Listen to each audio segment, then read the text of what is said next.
Faz muito tempo que eu não desmonto um drone, então talvez eu não lembre como é que faz isso. Principalmente porque a parte superior dele que eu preciso desmontar, que é que fica todos esses sensores e coisa arada e tudo mais. Vamos tentar.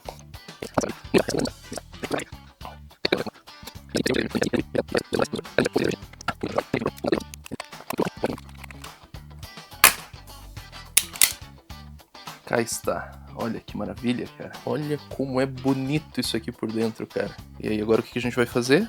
A gente vai chegar, tirar a placa central dos sensores, tirar esse bichinho aqui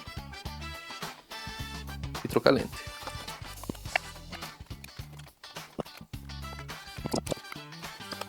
Muito bem,